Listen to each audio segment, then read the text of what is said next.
40억이면 진짜 어마어마한 돈인데요. 네. 네. 일전에 저희하고 인터뷰를 하시면서 그때 이제 주목할 만한 발언을 하셨잖아요. 그러니까 이 최순실 일가의 재산 형성 과정과 관련해서 79년에 박정희 대통령 사후에 뭉칫돈이 최 씨 일가로 흘러 들어갔다는 이야기를 이제 그때 2007년 한나라 경선 때 이제 이제 들은 바가 있다고 말씀하신 적이 있었고 그때 그 현재의 가치가 아니라 그때 돈으로 40억? 글쎄 어느 언론 봤더니 예. 현재 가치로 한 2, 3천억 된다고 그러더라고요. 2, 3천억이요? 네, 현재 가치로 그걸 그러니까 그때 돈으로 40억이라는 거죠. 그러니까 40억인지 뭐 60억인지 그랬는데. 근데 제가 기억하는 게 그때 아마 주택복권 1등 당첨 금액이 100만 원이었던 걸로 제가 기억을 하는데 그때쯤. 그 정도 됐을 겁니다. 네, 제 기억이 그렇거든요. 네, 그러니까. 40억이면 진짜 어마어마한 돈인데요. 네. 뭐 최순실, 미르재단 이런 명사를 대통령이 입에 직접 담지는 않았는데 뭐라고 말씀하셨는고 하니 이런 비상시기에 난무하는 비방과 확인되지 않은 폭로성 발언들은 우리 사회를 뒤흔들고 혼란을 가중시키는 결과를 초래하게 될 것이다. 이렇게 말했습니다. 예, 비방과 확인되지 않은 폭로성 발언이다. 그렇죠. 이런 언급이로군요. 자, 최태민 목사와 최순실 씨 그리고 박근혜 대통령 그 한번 좀 역사를 정리해보죠. 최순실 씨는 지금 개명을 했어요. 최서원 씨로. 근데 이제 최순실로 많이 알려져 있기 때문에 통상 이제 최순실이라고 부르는데 박 대통령보다 4살 어립니다. 네. 그러니까 이제 아주 가까이 지낸 것은 확인된 이야기입니다. 특히 이제 박 대통령이 뭐 이른바 은둔의 시간을 보냈다 하지 않습니까? 예, 50대 전후로 해가지고 예. 그때 특히 가깝게 지냈고 뭐 유경재단 사업을 할 때 이 최순실 씨가 유치원이나 뭐 유아원, 어린이 학원 이런 거 운영을 많이 했어요. 그러니까 유경재단이 또 이제 그 관련된 거지 않습니까? 그렇죠. 그쪽으로 해서 이제 사업적으로도 같이 일을 많이 했고, 네. 뭐 친자매처럼 지냈다. 그리고 2006년에 박 대통령이 그 피습 당했지 않습니까? 그렇죠. 네, 그때 이제 병간호를 최순실 씨가 이제 옆에서 이제 했다. 아시다시피 박 대통령이 지금 형제들하고는 사이가 뭐 좋지 않지 않습니까? 네, 그런데 최순실 씨는 형제보다 더한 관계다. 이런 거는 뭐 정설이죠. 예. 근데 그 고리는 아버지인 고 최태민 목사죠. 그렇죠. 예. 이 최태민 목사는 박 대통령의 정말 약한 고리입니다. 정치를 시작했을 때부터 지금까지 쭉 뭐 때만 되면 나오는 이야기인데 이와 관련돼 가지고 왜 그 정윤회 문건이라는 게 터졌을 때 박 대통령이 기자회견을 하면서 그랬습니다. 그때 동생 박지만 회장에 대해서는 동생이나 이름을 박지만 회장의 이름 말을 안 했는데 뭐 엉뚱한 사람들한테 이렇게 놀아난다 이런 식으로 맹 비난을 하면서 정윤회 씨라든지 이른바 문고리 3인방에 대해서는 어려운 때부터 내가 힘들 때 도와줬던 고마운 사람들이다. 막 감쌌단 말이죠. 정윤회 씨에 대해서도 그렇게 신임을 보내면 그 정윤회 씨는 결국 뭐 때문이냐. 이 최순실 씨, 최태민 목사하고 연결이 되기 때문에 그런 거 아니겠습니까? 최태민 목사의 사위고 최순실 씨의 남편이고 그렇죠. 그렇죠. 그럼 결국 핵심 고리는 최태민 목사인데 이분이 참으로 좀 이 한국 현대 정치사에서 미스테리어스한 인물 중에 한 명입니다. 1912년생인데요. 과거가 좀 베일에 가려져 있어요. 근데 이제 6.25 전후 해방 전후로 해서는 경찰 그리고 헌병대 문관이란 말 지금으로 지금 군무원이죠. 그런 쪽에 있었고 뭐 일제 말기에도 치안계통에 있었다 이렇게 알려져 있고 그리고 그런 이제 치안 쪽 활동을 그만둔 이후에는 뭐 대한불교 청년회 중앙회 회장을 지냈다가 불교요? 네, 불교 청년 부회장을 지냈네요. 그러다가 이제 개신교 계열의 신생 종교 뭐 영행교 총본부장 말하자면 이 종교를 창시한 거죠. 그리고 이제 통칭이 이제 뭐 최 목사라고 알려져 있는데 그럼 박 대통령하고 연결고리는 어떻게 되느냐? 1974년으로 거슬러 올라가야 됩니다. 74년 8월 15일에 유경수 여사가 피습을 당했잖아요. 그랬죠. 그러면은 그때 이제 국가가 완전히 이제 슬픔에 잠겨 있었는데 박 대통령은 더 했을 거 아니겠습니까? 되게 이제 비탄에 쌓여 있을 때 그때 이제 최태민 목사가 뭐 박 대통령에게 뭐 도움을 주기 시작했다. 뭐 이제 어려움이 있을 때 뭐 내가 뭐 말하자면 지금으로 치면 이제 멘토, 심리적 멘토 역할을 한 거죠. 예, 예. 근데 이제 심리적 멘토 역할에서 끝난 게 아니라 네. 1977년으로 가보면은 새마음 운동이라는 게 그때 생깁니다. 새마을이 아니고 새마음. 그렇죠. 새마음 운동. 좀 연배가 되신 분들은 기억하실 텐데 네. 1977년 1월에 최태민 목사를 본부장으로 하는 새마음 각기 국민운동본부가 발족을 하고 네. 뭐 3월 달에 범국민 궐기 대회가 열리고 그 다음 해 78년에 박 대통령이 그때 영예죠, 영예. 예. 구국여성봉사단 총재, 새마음 봉사단 총재가 됩니다. 어허. 그러면서 이제 전국적으로 뭐 지역 조직 뭐 이런 조직이 다 걸리고 기업에도 조직이 생겨요. 79년 2월에는 현대그룹 새마음 운동본부 발족식이 열려가지고 예. 뭐 정주영 회장, 상공부 장관, 건설부 장관, 서울시장까지 참석을 하고 같은 해 5월에는 박정희 당시 대통령이 명예총재 추대됩니다. 아하. 그러니까 지금으로 하면은 뭐 아주 떠들썩했던 전국적 뭐 운동인 거죠. 네, 그 조직의 실질적 책임자가 그렇죠. 본부장 최태민 전 목사다. 예. 아. 이 새마음 운동이라는 건 80년도 11월에 5공화국 공식 출범과 더불어 강제 해체를 당하는데 이 과정에서 이제 최태민 목사가 뭐 인사에 개입을 한다. 뭐 사기 사건에 개입을 한다. 그리고 새마음 운동을 하면서 이권에 개입을 한다.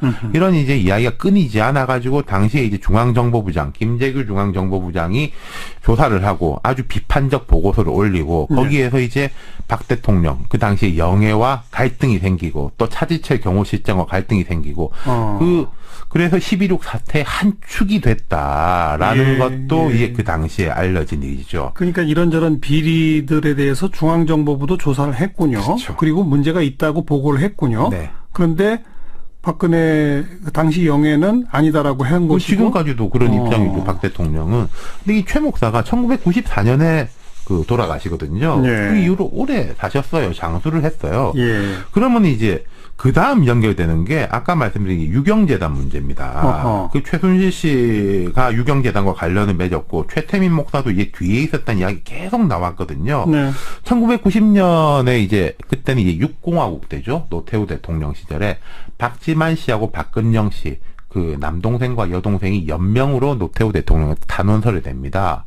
이 최태민 목사한테 이제 언니가 빠져가지고 이제 어려움에 처했다. 이 최태민 목사를 좀 척결을 하고 유경재단을 정상화 시켜달라. 예, 이런 예. 단원서까지 내니까 이제 최태민 목사가 영향이 뭐 죽을 때까지 계속 있었던 거고 그 이후에는 정치를 시작하는 게 박 대통령이 96년, 97년이지 않습니까? 그렇죠. 사위인 정윤회 씨가 보좌관이 되고 비서실장 예. 역할을 하고 그리고 개인적으로는 최순실 씨가 아주 가깝게 있고 그러니까 최순실 씨의 이제 일가 형제들이 한 수백억 대 자산가예요. 그렇다고 강남에 그러죠. 여러 부동산도 갖고 있고 그리고 예. 최순실 씨가 이런 강남의 부동산들을 구매한 게 20대 후반에서 30대 초반, 그러니까 80년대 이제 초중반에 겹쳐져 있는데 그렇게 젊은 나이에 부동산을 샀어요. 그럼 이제 그 돈이 어디서 나왔겠냐라는 게 의혹이지만은 세월이 워낙에 많이 흘러가지고 뭐 지금은 딱 떨어지는 거는 없다고 볼 수 있어요, 사실. 예. 그런데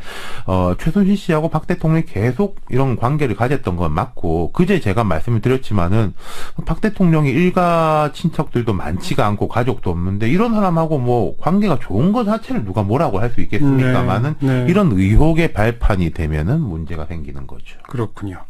지금 그런 뭐 막대한 부동산 등등은 의혹 수준이지만 70년대 그 새마음 운동 때부터 그 다음에 80년대 이후에는 유경재단 관련해서 혹시 뭔가 이렇게 자금이 빼돌려진 것이 아니냐라는 의혹은 여전히 있는 상태고. 그렇죠. 근데 이제 그 오래된 거니까 이제 그건 없는 거죠. 박지만, 박근영 이런 박근혜 대통령의 두 동생들은 공금이 그렇게 빠져나갔다라고 주장하는 거 아닙니까? 그렇죠. 지난 역사가 참 길고도 복잡하군요. 그렇습니다. 네. 일전에 저희하고 인터뷰를 하시면서 그때 이제 주목할 만한 발언을 하셨잖아요. 그러니까 이 최순실 일가의 재산 형성 과정과 관련해서 79년에 박정희 대통령 사후에 뭉칫돈이 최 씨 일가로 흘러 들어갔다는 이야기를 이제 그때 2007년 한나라 경선 때 이제 이제 들은 바가 있다고 말씀하신 적이 있었고 그때 그 현재의 가치가 아니라 그때 돈으로 40억? 글쎄 어느 언론 봤더니 현재 가치로 한 2, 3천억 된다고 그러더라고요. 2, 3천억. 예, 현재 가치로 그걸 그러니까 그때 돈으로 40억이라는 거죠.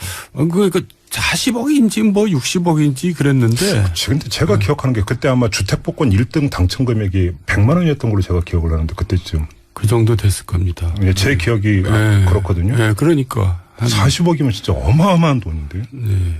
이런 얘기 다 하신 거죠? 그 윤석열 수사팀장하고. 아니, 그러니까 이제 그걸 좀 구체적으로 얘기하면. 예.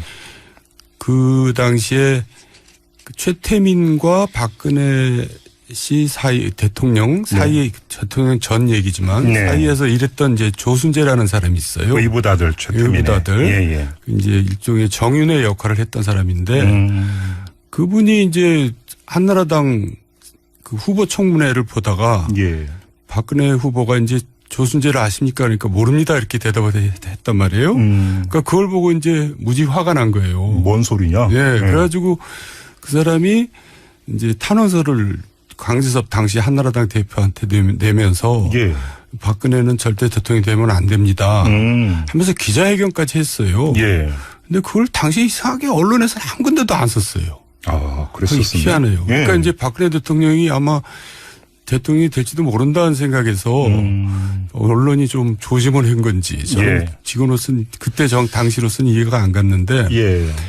그 조순재 씨가 또 이제 언론에 하나도 안 나오니까 이제 저도 열이 받잖아요. 그러니까는 자기가 원해서 진술을 남겼죠. 그게 이제 소위 조순재 녹취록입니다. 그게 이제 의원님께서 직접 그러면 어떤 녹취를 받으신 겁니까? 그러니까 이제 실무자들이 이제 그걸 받았고요. 저는 이제 나중에 보고를 받았고 그랬습니다. 근데 거기서 이제 그 대통령 사후 바로 이제 뭉칫돈이 흘러갔다 그렇게 얘기를 했죠.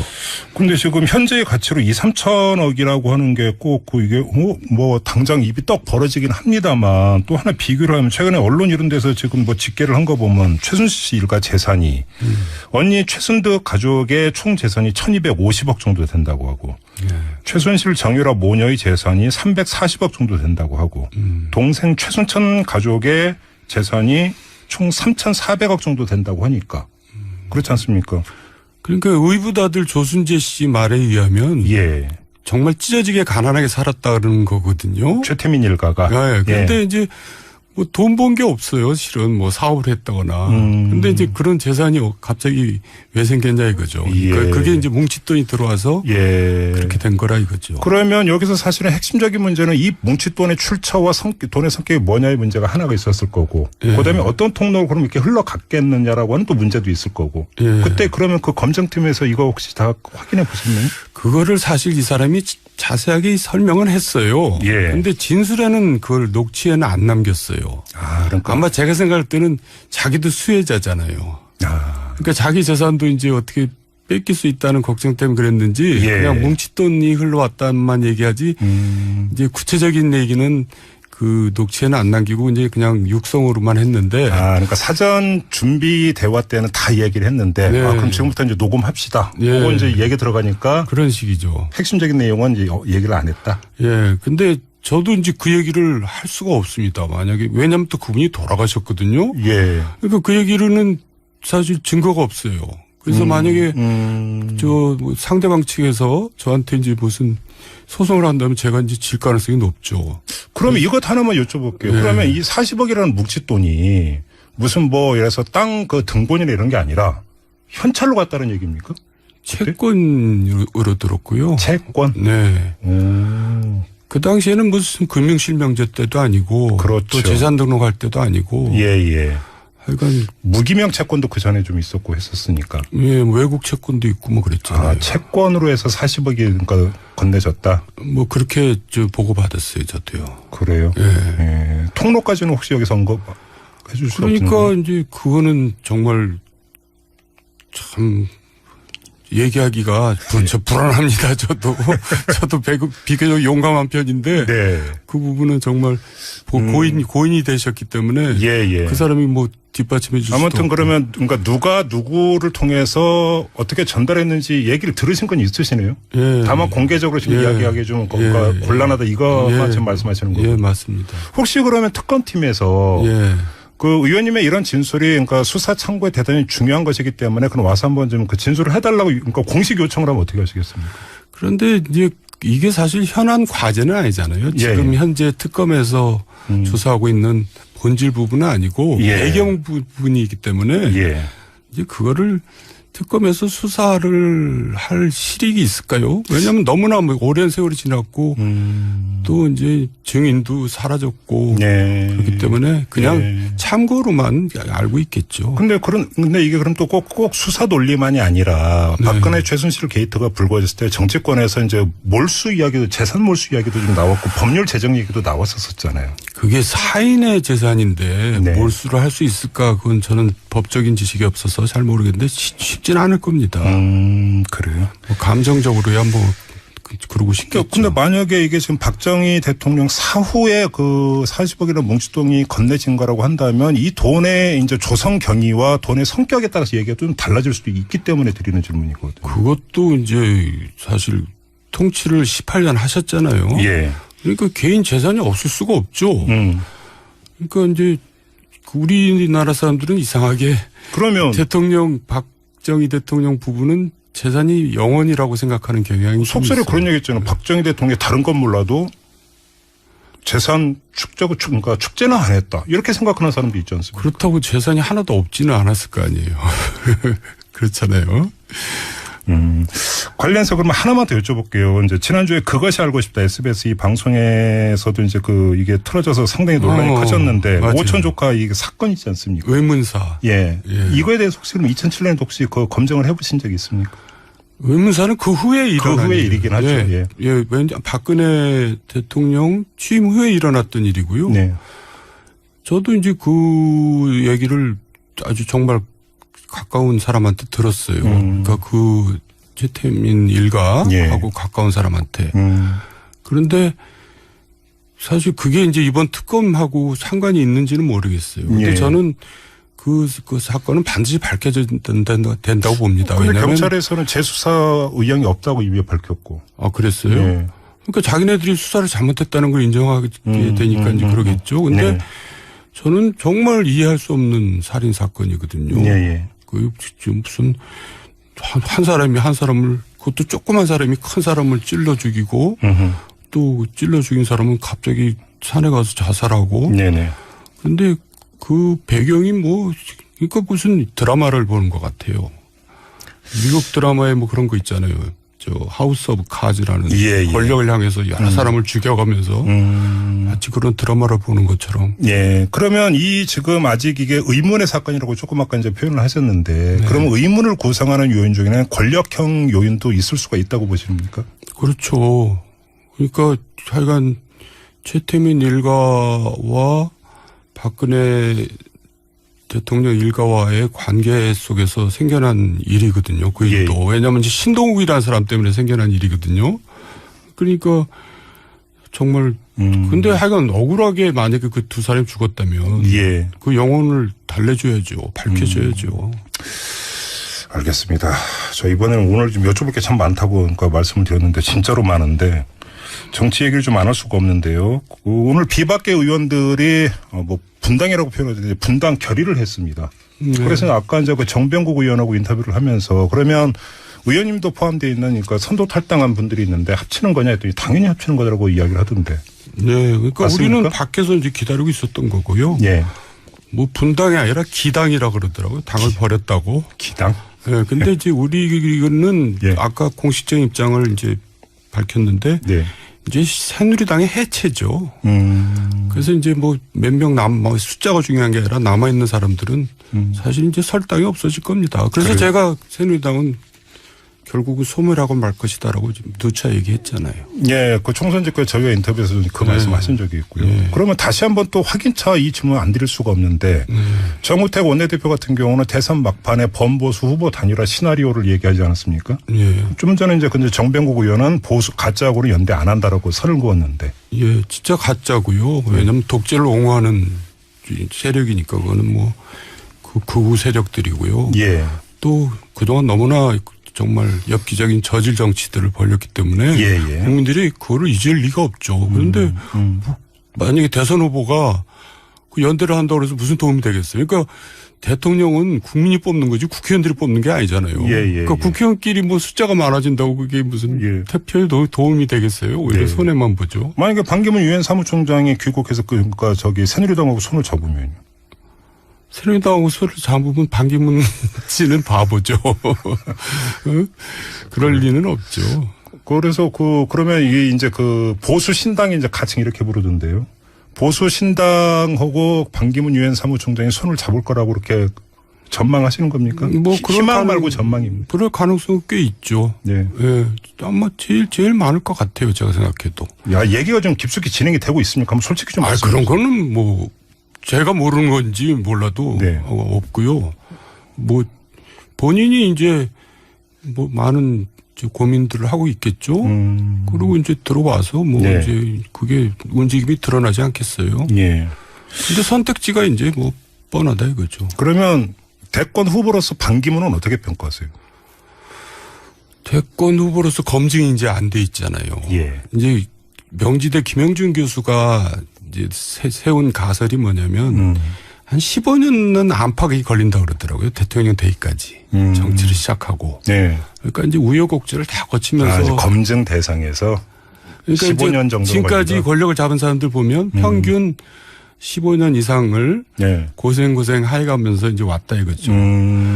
그런데 지금 반기문 후보는 그런 게 전혀 없잖아요. 대통령이 되기까지. 그러니까 이제 그 가설에 의하면. 그 가설에 의하면. 그런데 또 다행인 것은 이번에는 갑자기 선거를 치르잖아요. 검증 기간도 짧으니까 어떻게 보면 운이 좋을 수도 있죠. 검증을 거치지 않고 그냥. 근데 여야 막론하고요. 그러니까 공통된 지적 중에 하나가 외교관 출신이 과연 대통령으로서 맞는 것이냐. 외교관으로서의 경험밖에 없는데 이 문제를 제기하는 사람들도 많이 있지 않습니까? 그런 식으로 얘기하면 뭐 꼭 정치인이만 대통령이 되란 법이 없잖아요. 예. 뭐 이명박 대통령은 어쨌든 사업하던 사람인데 사업가가 무슨 대통령이냐. 물론 이제 평가가 그렇게 좋지는 않지만 외교관이라고 그래서 이제 안 된다는 법은 없고 더 잘할 수도 있죠. 근데 그분이 지금까지 정치를 사실 해본 적은 없거든요. 근데 제가 누차 말씀드리지만 정치는 아무나 하는 건 아니에요. 굉장히 전문적인 분야죠. 그리고 이제 그게 국가 전체의 이해관계를 조정하고 통합해 나가는 건데 그런 경험이 없이 잘할 수 있을까 미지수죠. 네. 그러잖아 지난주에도 그런 말씀을 유승민 의원 같은 경우는 왜 TK에 한정을 하려고 그런지 이해를 못 하겠다고 이제 말씀하셨는데 사실 이제 분당대회에 이제 합류를 하는 거 아닙니까? 그러면 어떻게 되는 겁니까? 결국은 이제 그동안에 그러니까 시간만 그냥 낭비한 셈이죠. 어차피 그렇게 할 거를 정말 멋있게 좀 하지. 아쉬움이 있지만은 뭐 뒤늦게나마 환영하고요. 이제 본인도 많이 배웠을 겁니다. 느꼈을 겁니다. 네. 그러면 지금 뭐 남경필 지사야 뭐 이제 선두 탈당을 하신 분이고 또 원희룡 제주지사도 뭐 탈당 선언을 했다고 지금 보도가 나오고 있고 그러면 이른바 가칭 보수 신당에서 이 범보수를 아우르는 단일한 그 빅텐트 안에서의 대선 후보 경선이 이루어진다. 이렇게 단정을 하세요? 물론이죠. 그래요? 국민의당하고는 어떻게 되는 겁니까? 국민의당 얘기는 왜 나오는지는 모르겠어요. 근데 그게 막판에 만약에 이루어져도 이루어지지 지금 그런 얘기가 이루어지면은 서로 상처받는 거거든요. 피해보는 거거든요. 근데 막판에라고 지금 말씀하신다는 것은 개헌을 전제로 하는 이야기 아닌가요? 그러니까 개헌이 이제 고리가 될 수도 있죠. 개헌이 뭔가 명분이 있어야 되잖아요. 근데 개헌은 분명히 명분이 있는 얘기고. 그러니까 이제 그렇지만은 지금 그런 얘기가 오고 가는 것은 저는 별로 현실성도 없고 뭐 무슨 그냥 추리 같은데요. 근데 정병국 의원은 물밑 대화가 깊숙이 진행이 됐다고 얘기를 했기 때문에 여쭤보는 거거든요. 글쎄요. 개헌연대와 관련해서. 글쎄요. 본인이 뭐 그런 역할을 한다는 건지 아니면 들었다는 건지 모르겠는데 저는 금시초문입니다. 정말로 금시초문입니다.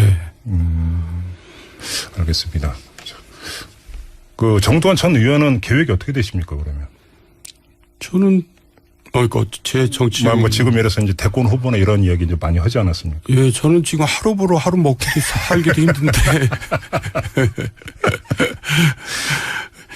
그냥 하루하루 열심히 살고 있습니다. 글도 쓰고 책도 읽고. 알겠습니다. 그러면 지난주에 제가 이제 보수 이야기를 해서 그러면 지금 보수라고는 추상적인 단어 말고 구체적인 국정 현안과 관련해서 어떤 게 지금 주된 것이냐서 국정교과서 이런 건 이제 말씀하신 적이 있지 않습니까? 네. 그럼 이런 부분에 대한 어떤 현안에 대한 입장 정리 이런 것들은 언제쯤 명료하게 나온다고 보면 될까요? 그러니까 사실 보수가 지향하는 가치가 있거든요. 예. 그러니까 이제 제가 이념보다는 실용, 뭐 예를 들어서 과거보다는 미래, 폐쇄적이 아니라 개방적이고 분열이 아니라 통합, 전체가 아니라 자율, 예. 또 극단이 아니라 중도, 비판보다는 대안, 비관보다는 낙관, 부정보다는 긍정, 안주보다는 변화, 이런 게 이제 보수의 가치거든요. 예. 그러니까 실제로 지금까지 우리가 한나라당, 새누리당, 네. 친박계 간 걸 보면은 그 반대편에 있는 일은 다 골라서 다 해왔어요. 네. 그러놓고는 보수당이라 그런단 말이에요. 네네. 그러지 말고 우리가 진짜 이제 보수당이 되려면 그런 이제 10가지 가치를 우리가 항상 구체적으로 실천해 나가는 거라고 생각합니다. 알겠습니다. 보수 신당의 가치와 지향에 대해서는 따로 한번 집중적으로 여쭤보는 시간을 갖도록 하고요. 오늘은 이렇게 마무리를 하도록 하죠. 고맙습니다, 의원님. 네, 수고하셨습니다. 네, 지금까지 정두원 전 의원과 함께했고요. 그러면서 이제 전국적으로 뭐 지역 조직 뭐 이런 조직이 다 걸리고 기업에도 조직이 생겨요. 79년 2월에는 현대그룹 새마음운동본부 발족식이 열려가지고 예. 뭐 정주영 회장, 상공부 장관, 건설부 장관, 서울시장까지 참석을 하고 같은 해 5월에는 박정희 당시 대통령이 명예총재 추대됩니다. 아하. 그러니까 지금으로 하면은 뭐 아주 떠들썩했던 전국적 뭐 운동인 거죠. 네, 그 조직의 실질적 책임자가 그렇죠. 본부장 최태민 전 목사다. 예. 아. 이 새마음운동이라는 건 80년도 11월에 5공화국 공식 출범과 더불어 강제 해체를 당하는데 이 과정에서 이제 최태민 목사가 뭐 인사에 개입을 한다. 뭐 사기 사건에 개입을 한다. 그리고 새마음운동을 하면서 이권에 개입을 한다.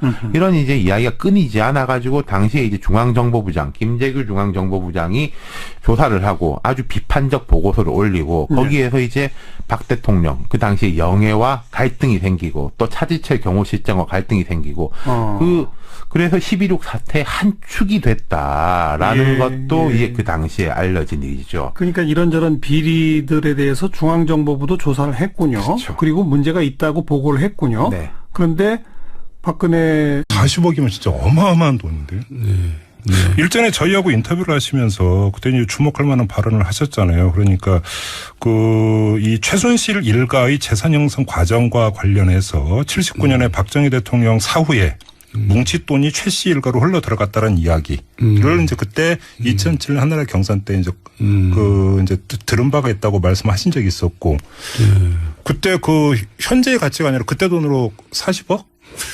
글쎄 어느 언론 봤더니 현재 가치로 한 2, 3천억 된다고 그러더라고요.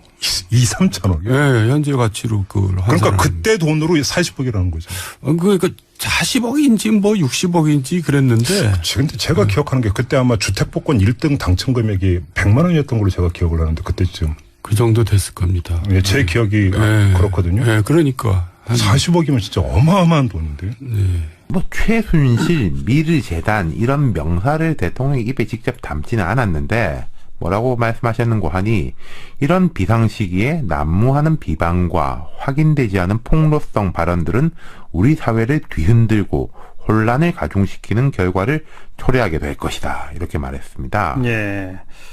비방과 확인되지 않은 폭로.